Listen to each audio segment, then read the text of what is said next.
An interesting phenomenon happens where people who are making good money in a job, if they don't actually start to build financial freedom, they actually start to resent their job. So what happens is you've got someone who's making $200,000 or $250,000 or $300,000, and they got themselves a Harley and they bought themselves a new truck. Now 2 years have gone by, a recession hits, they're having to work harder, they're making maybe $310,000, $320,000, but they're actually further behind. And all of a sudden they're like, I think this job sucks. It's not the job that sucks. It's that you didn't use your money to build some freedom. David Bach is a 10X New York Times bestselling author, entrepreneur, and financial educator. I'm going to drop a truth on you right now. You want to go and try and get rich overnight, you will stay poor forever. Known for the Automatic Millionaire and the Finish Rich series. Don't buy options. Most people have no business buying options. Look super sexy on CNBC, super risky. With over 7 million books sold, he's taught millions how to build lasting wealth through simple automatic habits. Recessions make millionaires. Booming economies like this is where people can get lazy. Get ready. This conversation will change the way you think about your personal finances and investment strategies. All right, guys, welcome back to The Mellow Millionaire. Today, I got an awesome guest. You're going to learn about wealth, saving, retiring like a millionaire. David Bach's in the house. David has taught millions of people how to build lasting wealth through simple automatic habits and inspired a global movement around financial freedom. And today, he's going to share with us an amazing new tax strategy. David, thank you so much for being here, brother. Good to be here. I'm so thrilled this could work out. Thank you. So let's just get started. What's the number one piece of advice that you give people about money? Before I even say what it is, let me just say that I've worked with thousands of real-life millionaires. Not people who built business and sold businesses. People who had jobs making $50,000, $75,000, $100,000 a year. Average Americans. How they built real financial freedom is super simple. It comes down to 3 words. Pay yourself first. It's all about paying yourself first. It's the flow of money. The way ordinary people in America have become millionaires, and by the way, there's now 24 million millionaires in America. And that's a number that's going to double in the next 10 years. And the bulk of these Americans have become wealthy by paying themselves first. But it's the second part that's the key.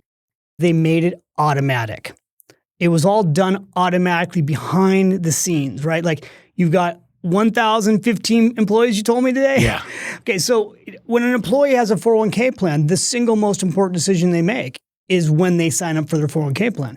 It's that automatic decision where they're paying themselves first before they pay the government, which, by the way, it's the only legal way to get to paying those taxes, right? So they've got to pay themselves first. The formula, and I'll give you the exact formula right now. We know what the number is to become a millionaire in your 50s. It's 1 hour a day of your income. So the first hour a day of your income, so everybody who's working for you, if they're filling out the little form and they go, well, what is an hour a day of your income? It's 12.5% of your gross revenue. Now, I actually want you to save more than that. I want you to save 15 now because you're going to need more money. The reality is with inflation, the cost of everything, you need to be saving minimum 10% of your gross income, but ideally 15%. Fidelity has the largest 401k numbers of anybody. There's Fidelity, there's Vanguard, there's Schwab. Fidelity has right now 565,000 people who are millionaires in their 401k plans. It took them an average of 26 years, and they saved 14% of their gross income. Now, in most cases, those people also had some kind of a match. Their employer put a match on top of it. So very important for your average employee that they invest in a target-dated mutual fund. And what that means, and I'll use Fidelity as an example here. If it's a Fidelity plan, inside that 401k plan will be a mutual fund with a date. If you have a Vanguard 401k plan, in most cases, they're going to have target-dated mutual funds. You may have offered your employees also the option of having an index fund. If someone wants to have 100% in an index fund, which is great, like the Vanguard Total Return Stock Market Fund, the symbol's VTI, has 3,600 stocks in it. That fund has got $1.7 trillion in it right now. That's the biggest no-brainer mutual fund you could ever invest in, meaning like you don't need to think. It's got 3,600 stocks in it. It's gonna average wherever the stock market does, or in many cases better. That fund has averaged over 12% for the last 5 years. If you go back and you pull these funds, the S&P 500 fund, great option. Like I listened to you on a podcast. You've got $100 million now in the S&P 500. Pretty much. You've got diversification then. Yeah. So for somebody who's listening, one of the biggest myths is that they tell people when you're young, you should be super aggressive with your investments. 100%. They say, you're young, you can afford to lose money, you should take more risk. The problem is someone who's 30 and invests super aggressively and loses all their money, they're equally unhappy. Yeah. And so someone who's 30 that takes too much risk, they often get scared out of the market and they never go back in again. So if I go back to that allocation I said earlier, 75% stock, 25% bonds for a young person, it's a great allocation. So I'm just curious. I did a Roth IRA when I was 16. At this point, next year it comes out of a self-directed. It's got over $1 million in it. I got very lucky. Now, I couldn't put money in there after I was 27. It's in a Roth IRA. A Roth IRA, which you could max out $7,500. I was putting $300 a month when I was 16. I worked 2 jobs to do that. And you're 42? 42. Okay. Now we'll talk later about my ideas for changing the tax law on retirement accounts. With a Roth IRA, you'll just leave it there because why would you take the money out? It's just like keep growing tax free. But what I would tell you, because my kids have Roth IRAs, when I wrote this book, The Automatic Millionaire and then The Latte Factor, I've got a 15-year-old now and I have a 22-year-old. So when they read The Latte Factor 6 years ago, they were like, well, Dad, how do I get one of these Roth IRA accounts? I'm like, well, we go set it up for you. And my 15-year-old now we've funded it for 3 years. So this year it's $7,500. Right. Previous 2 years it was $7,000. So this kid's 15 with $24,000 in his Roth IRA. If you go to investor.gov, they've got probably the easiest compound interest calculator there is to use in the world. It's free. And you can run these numbers. So I go, James, let me show you something. If you save $20 a day, so we just all you do is fund a Roth IRA until you reach your 60s. It's so cool. And you only earn, you don't get the returns that you quoted with like private equity. IRR, if you get 10%, right? The stock market for the last 100 years has averaged 10% annually with reinvested dividends. James, how much money do you think you'll have? The answer for him is over $11 million in tax-free money. At 10%. At 10%. Now, you can run these numbers lower. You could run them at 8% or 7%, and then you just realize you need to save more money. But the key is $20 a day for most people can be a life-changing amount of money to put away for retirement. One of the things I did, I didn't bring my stack of cash for this show because I wasn't knowing we were going to do this show, but I just did a bunch of podcasts and I carried around, I'm not one of these people who does this, but I carried around a stack of $10,000. So a stack of $10,000 in 20s is about that thick. Okay. So imagine I'm holding $10,000. The reason I did that is because I wanted to ask people, what do you think it takes to blow $10,000 a year? And the answer is $27.40 a day. And the question I ask people is like, look, I don't know what your financial situation is, but I know a whole lot of people who blow $27.40 a day on nothing. They're going to get a candy bar, chips. You go to Starbucks and you're not going into Starbucks and out of Starbucks and spending less than $10. Right. Chipotle today came out with earnings and they basically said, young people are starting to come here less because you go there and you get a burrito and a Coke and it's $27. Right. So, people are starting to actually wake up to the fact that with inflation, they're going to need to save more money. And the only way to save more money is to make the decision automatic. I carry this phone right now as a prop also. These are money-making machines. And what I tell people is your phone right now is a money magnet where you can make everything automatic, all your savings, all your investing automated with a click of, a few clicks, or the greatest technology in the world is separating you from your money automatically. It's much harder to hold on to your cash right now because everyone is coming for it. And they're not just coming for it once, they're coming for it for the lifetime value of the customer. Right. Everything's a subscription fee now. Yeah, that's the one thing, I'm sure you're familiar with Micah Michalowicz. I got to know him pretty well. But this idea when it hits, that's when I was 16, it hit my account. I didn't miss the $300 a month. Right. Because I just would look at it once a year. And I just never used that money. I said, that's my future self's money. And it's hard to do that. This takes some discipline. What you just said is it gives me chills because it's the key, right? You made a decision at a young age to take care of your future self. Right now you're doing that with your health. Right. And at the end of the day, a lot of people they know they should do something better with their finances, right? Like this book, The Automatic Millionaire, sold 2 million copies. The update's got success stories galore in the back of the book. And the thing I'm always the most fascinated with is well, what made you make the decision, right? Like there's a story in the front of this book now with a woman named Tiffany. She was a teacher making $39,000 a year, but she lost her job, which is unusual as a teacher. Right. They had layoffs. She was hugely in credit card debt. She had to move home with her mom. And she saw me on Oprah talking about the Automatic Millionaire. She's like, I think I can do this. She went down to the bookstore, bought the book, and said, not only do I think I can do this, I think I can do this for myself. I can get out of debt. I can pay myself first. I can change the course of my life. And I think I can teach others. She's now gone out and taught millions of people how to do this. And she's a self-made millionaire now. And that's an extreme example, but I get these stories all the time from people. And the question is always, what made you make the decision? Well, so let me ask you, what made you make the decision at 16? So I got in my cousin's red Corvette. We're sitting in the car and he goes, how much money you got in your retirement account? Like, tell me about your Roth IRA. I said, what are you talking about?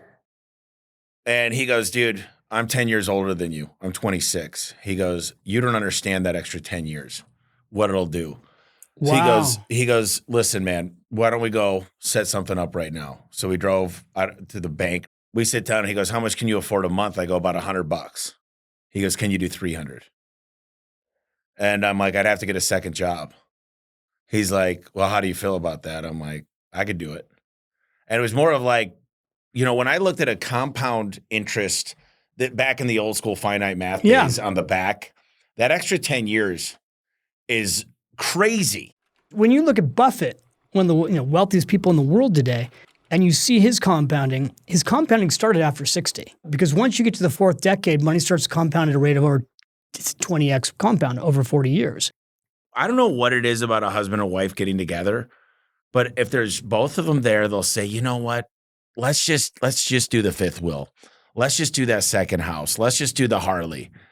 And like, we deserve it. We work so hard. And they don't realize they're stealing from their future. And they almost feel like they're self-entitled. Business owners do it all the time. They take out a draw and they're like, we work our butts off. But I'm like, that money is like the fuel of growth. I'll tell you, for couples, it's a real issue because I always say people are usually born one of two ways. They're born to spend or they're born to budget, which, by the way, I don't like budgeting because budgeting's too hard. You should make it automatic. But you tend to marry your financial opposite. And it's very rare that two people who like to save get married. Sometimes two people who like to spend get married, but that's why they end up bankrupt. Right. So I think the way you get people to get clarity around their money decisions is I teach people to look at their values first. So what are your most important values? Purpose-focused financial planning, which is that what's the purpose of money in your life? The purpose in your money in your life is whatever you've decided the purpose is. But if it's just to buy stuff, I promise you that stuff long-term doesn't make people happy. It just doesn't. No. And it creates more stress. So the thing that happens is our incomes go up as our lifestyles increase. As our lifestyles increase, our stress goes up. And, they say 70% of people who have jobs right now would like to quit their job. They're basically checked out, right? They're unhappy.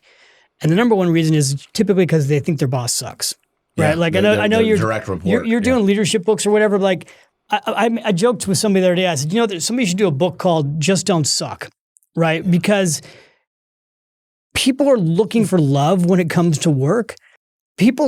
Our real stories are what impact people. Like my case, I bought my first stock at age 7. And that's because my grandmother took me to McDonald's and was like, I'm going to teach you today that there's 3 types of people in the world. Those who work here, they make minimum wage. That's a tough way to make a living, but people do. There are those who come here and eat just like you right now. You're a consumer, you're spending money. And there are people who own this place. They're the ones who bought the stock.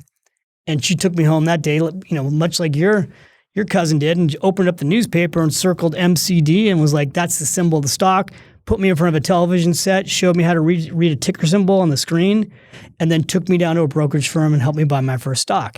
And what that lesson did for me was that made me realize everything we do every single day, someone makes money from it. Yeah. And if I can invest in those companies, that means I get to make money on it. Like, how can you own an iPhone and not own Apple stock? Well, you might not know if I should own Apple stock, but if you buy the S&P 500, you have Apple stock. How can you shop on Amazon every day and not own Amazon stock? Every single thing that you do all day long, you're spending money all over the place. And I was just on another podcast and somebody said, well, aren't you worried about everything going wrong? I'm like, everything going wrong? What does that even mean? Like, do you think people are not going to keep watching Netflix and they're not going to be listening to Spotify? All those companies just continue to make profits. And by the way, the next 10 years are going to be the best 10 years, I think, of our life, even though the market's at an all-time high right now. If you've been in an S&P 500 fund this year, you're up 19% year to date. Right. It's insane. I think what will happen in the next 10 years is we'll continue to see this hockey stick because the reality is AI is producing profitability. I was just in Australia last week. I've been to China, South America. I've been all over the place, and I just love this country. I love the idea of the American dream because I came from very low income, but this is the epitome. We all have a chance, and I'm into meritocracy. I live in Europe, and I live in full time now. I live in Italy. I live in Florence, Italy. So we lived in Manhattan, and I'm like, we're going to go for 9 months. We're going to go, Jack, when you're a sophomore, and we'll go live in Italy, and we'll expose you to all of Europe. Well, what ended up happening is everybody fell in love with it and we stayed. So both my kids went to international schools in Florence. My older son now is at Northwestern. He's about to graduate and he's going to go live in New York again with it. He's got a job. And my younger son's got 2 more years. But we've been in Florence now for 6 years. I have all these expat friends. And the thing you learn about wealth is that the United States is the only country that taxes you wherever you go. So, if you decide to move abroad, you still get taxed. But other countries, you can get out of a lot of those taxes. And people just move based on taxes. Oh, yeah. And so the wealthy all over Europe, they just go where the next good tax deal is.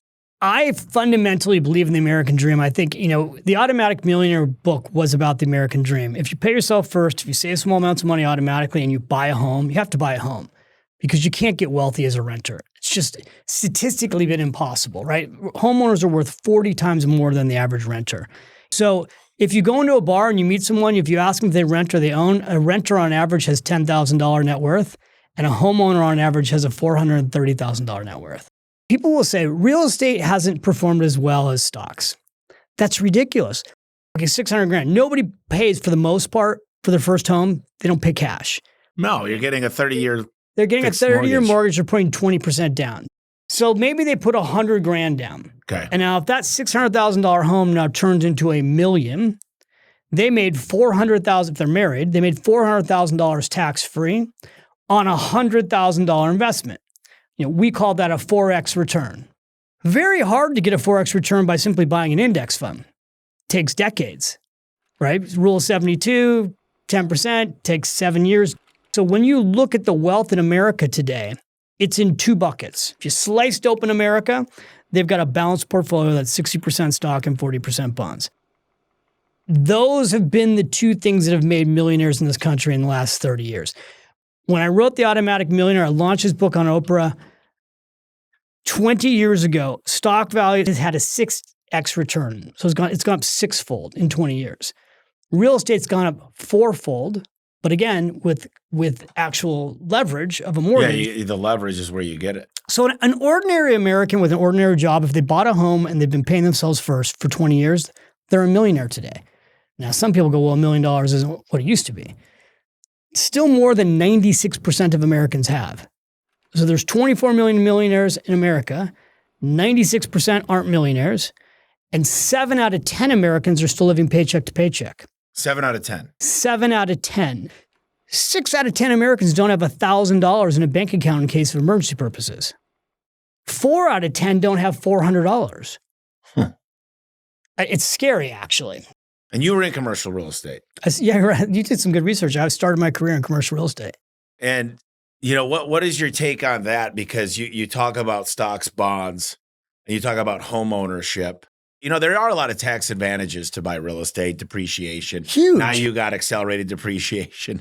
I'm imagining that we're in a building that you own. Yeah, these are both paid off. Yeah. So, when you have a business, it is literally the biggest no-brainer in the world to buy a building, right? And then you have a building, you have an LLC that owns the building, and your business leases it back. This is an opportunity zone, by the way. And there's an opportunity zone, so you got even bigger depreciation. And now with the new tax laws, as you know, you can do cost segregations now. Yeah, so you're you can do that on an Airbnb too. You're getting 100% depreciation depending on how it gets done.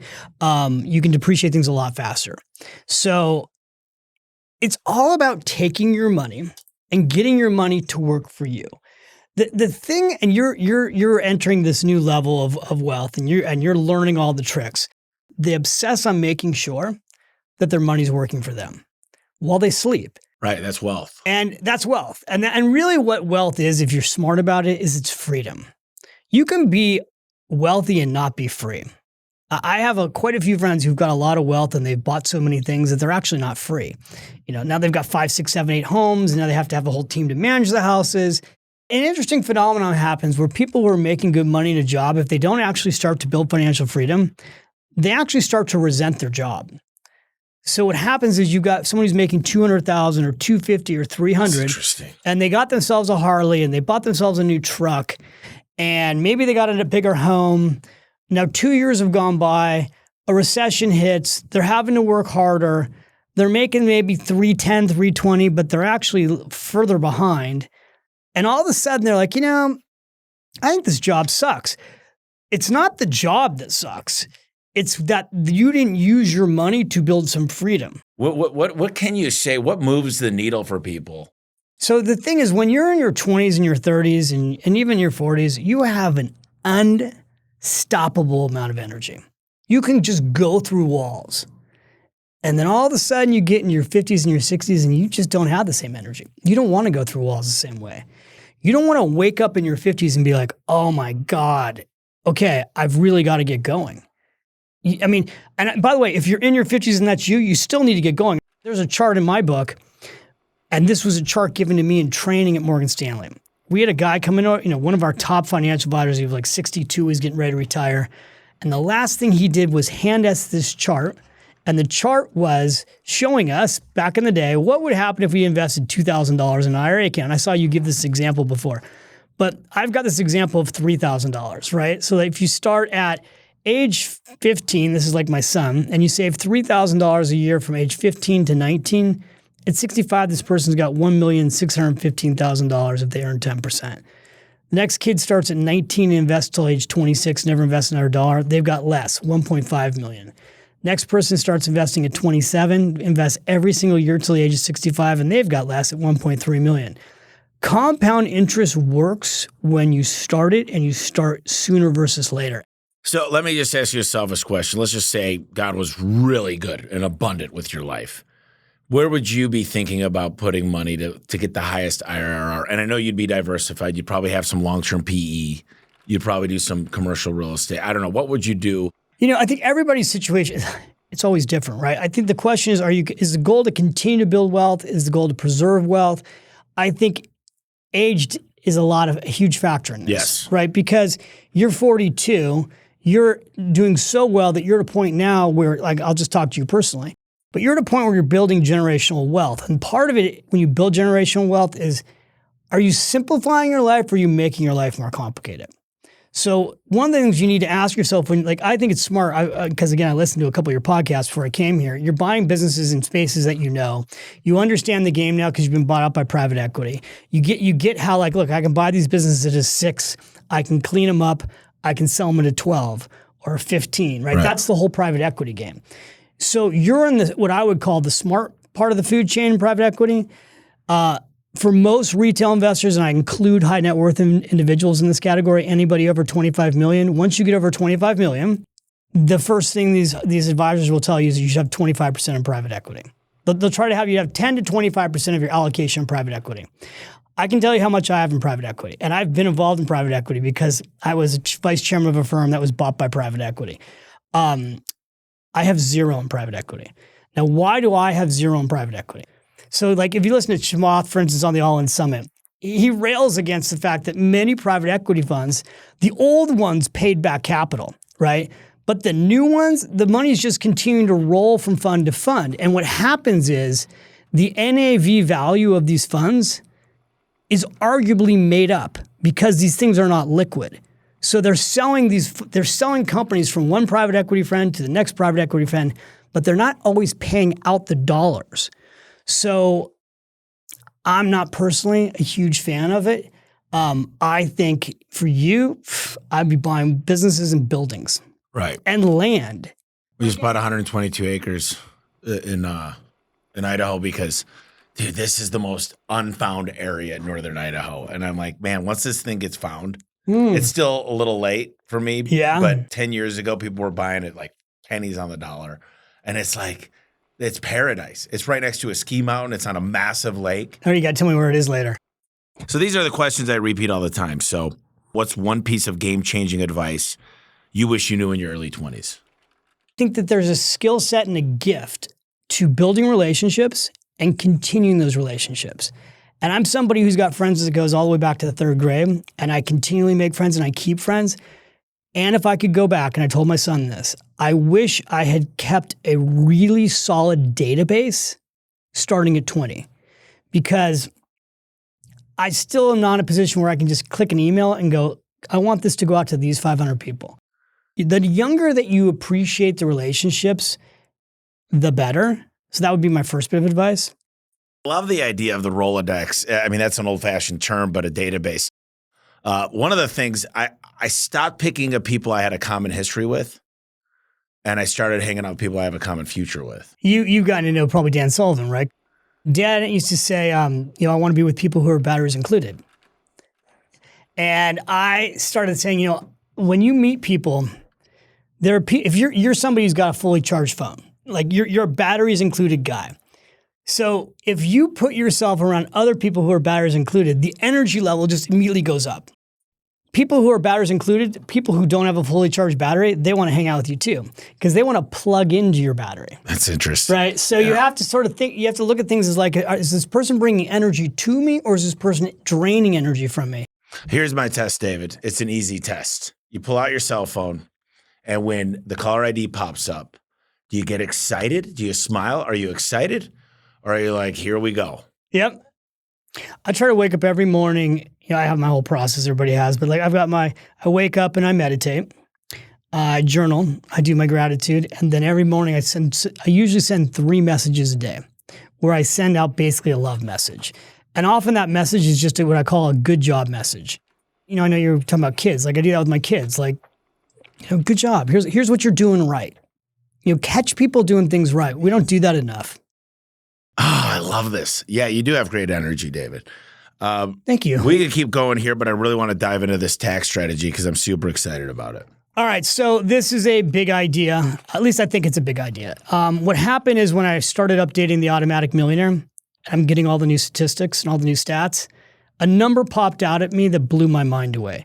$46 trillion right now in retirement accounts. All that money got there in the last 40 years, because that's how long we've had these 401k plans. So there's $46 trillion in retirement accounts. And I've spent basically 30 years of my life helping people fill these accounts. My whole career has been about teaching people to pay themselves first and save money automatically so they'll have money when they retire and they can enjoy their retirement. What I realized is I was updating the book, and I've had this idea for a few years. People aren't taking money out of their retirement accounts. What I didn't know is what percentage weren't taking money out. With ChatGPT deep research and all these AI tools, I was able to find out that 8 out of 10 Americans, it's 83%, but I'll keep it simple, 8 out of 10 retirees are not taking money out of their IRA account until they hit what's called RMD age. RMD age is required mandatory distribution age. It was 70 and a half. Now it's 73, and it's going to go to 75 in 2033, depending on when you were born. As a financial advisor, because that's where I basically spent my last 30 years, when you run a financial plan for someone, all plans default to take IRA money last. So they have you spend all your taxable money and not take your IRA money until the RMD age. So no one's taking this money. And the number one reason is taxes. Right. Because all this money's been put away, tax deductible, it's growing tax-free, and no one wants to pay ordinary income tax. That's why all the money got put there. It was a tax, avoidance strategy, right? Like you're basically taking money and paying yourself first. You don't pay taxes. That's the beautiful thing. So my idea is this. My idea is to change ordinary income tax on IRA accounts to a flat tax. So what we ran was an analysis of what would happen if you had a flat tax, and we ran 3 different cases, 10%, 12%, and 15%. And people can go to IRAflatTax.com and they can read the white papers that we've done. And to simplify this, here's what happens. If you take ordinary income tax and you go to retirees and you give them an 8-year window. So my suggestion is that you're flowing into the economy. The numbers look like this. And these are, again, I'm using AI I'm using all the engines to do this. So you have to take that with somewhat of a grain of salt. But all this data came back and said, you would in 10 years basically bring in $1 trillion in taxable money forward. So the government would bring in all this money, over $1 trillion. You'd bring another $1 trillion into the economy. And that economy money is not all instantly spent. And in many cases, they'll move money into their taxable account, but then they'll start to spend some of it sooner. That goes into the local economy. Right. Like that goes into garage doors. It goes into anything that needs to be done in their local economy. So that could create up to $2.5 trillion in local economy revenue. It would raise the GDP. The lowest number it's come back is 0.25%. Could raise GDP, that's 0.25% annually, could raise GDP up to 1% annually. So what you have here is a very simple idea that is less tax means more retirement. So there will be some people who are against it, but I think it's kind of such a simple idea that it could get bipartisan approval, and it's similar to the Roth IRA. The Roth IRA was done with bipartisan approval. There's $2.2 trillion now in Roth IRAs. The financial service industry learned how to teach people how to do Roth conversions, and this would just be another conversion that could be considered for an 8-year window. It would also, the last thing I'll say is, this impacts 73 million baby boomers, and it impacts 50 million people underneath those baby boomers. So we've got 50 million people in their 50s. If all of a sudden you're in your 50s, you're 53 to 60, and you know that you've got the chance to fund your retirement account and then take it out at a lower tax rate, you're going to see people increase the amount of money they put in their retirement accounts. Yeah. They'll use the catch-up provisions in their 50s, which is exactly what we need them to do. But it's a crazy world. I'm very optimistic. I was sitting down with Robert Cialdini, Influence. Mm-hmm. He came to the house. I met through Joe. Okay. Got to know him really well. Hung out with him like a dozen times. Comes to the house with him and Bobette. And we're just chatting, and he goes, I am so excited. I am so energetic about the future. And so many people are so worried. What is your take? I'm excited about the future. I think the next 10 years are going to be the greatest 10 years of our life. Golden. I mean, I really do. And I think from an investment standpoint, there's going to be more money made in the next 10 years than the last 20. I just think we're going into a very unique moment in time. And I also think what's exciting, especially for like when I meet people like you, is there's just an entire opportunity of wealth creation in these older blue-collar traditional businesses. Like this whole idea that everybody's got to go to college and get these AI jobs, right? I just worry about the entitlement. Not the entitlements. I'm not talking about government. Just this idea that we should be provided for. We live in this rich country. We don't need to work. We don't need to try. We want to play video games. We shouldn't have to. And this idea of the hunter, of going out and getting it. Of like, I got my first job at 12 washing dishes, and I'm not bragging about it. I'm just like, mom didn't have a lot of money. I wanted to make my own. Like, what's wrong with that? Some people just... I'll tell you one last cute story. When I wrote The Automatic Millionaire, I used to get my hair cut at a place called Nice Cuts in San Francisco. And I went to Nice Cuts because the haircuts were $6. So the guy who cut my hair was a guy named Sam, and it was his place. And Sam had 2 of these places. And he goes, I give him the book. I go, I'm going on Oprah with this book. And he's like, oh, what are you going to talk about? You know, my goal is to get 10 million Americans to pay themselves first 1 hour a day of their income. And he goes, what does that mean? I go, it means 12.5% of their gross income. Literally falls over laughing. He could not stop laughing. I go, Sam, what's so funny? He goes, David, I came over on a boat from Vietnam. Like, I'm one of those people. I didn't speak English. I had $75. I worked in the back of a restaurant, and they gave me a cot.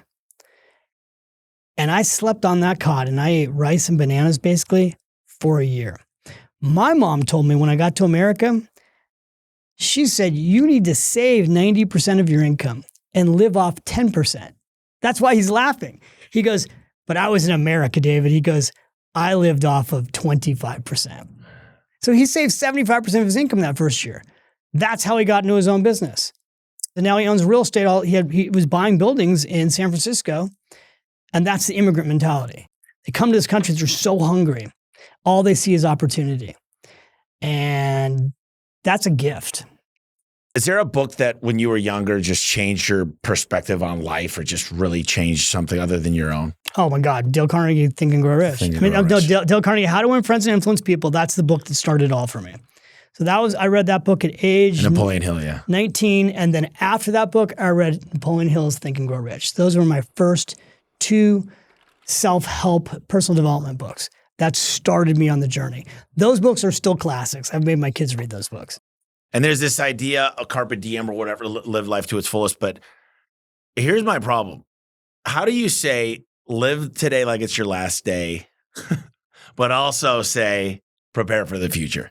I know, it's such a great question because my phrase is always live rich now. And people go, well, live rich now, then that would mean I should just spend all my money and just enjoy my life because what if I die tomorrow? It's a lot of discipline. How do you exercise that skill of discipline? I find it easy and hard at the same time because discipline is doing something people are like, man, I get up early and I go to the cold plunge, but you love that stuff. If you love doing it, some people go, I hit the gym for 2 hours a day. That's not discipline. Not if you enjoy it. Not if it's like discipline is actually doing something you do not want to do. See, we got such an interesting conversation about this because I think that discipline is in the habit, right? So whatever the habit is becomes a discipline. I don't think people who go to the gym 2 hours a day started off liking it. I think the more you go to the gym, the habit of going to the gym, it's just way more enjoyable, right? Like I work out 5 days a week at least. And I've just been in Chicago for 4 days, a hotel that did not have a gym, and I had 4 days without working out. I love this, David.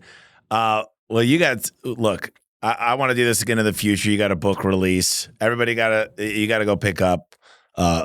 So you got the new copy of The Automatic Millionaire. Here we go. Automatic Millionaire 20-year anniversary edition. All right. Thank you so much, David. Thanks for coming in today. I really enjoyed it. You're super welcome. I've enjoyed it. Thank you, brother. Appreciate you. Thank you. Thanks so much for listening to this episode. Like always, we're going to close it out with the Tommy Truth, which is a little slice of wisdom from me to you that can help guide you in whatever you're striving towards right now.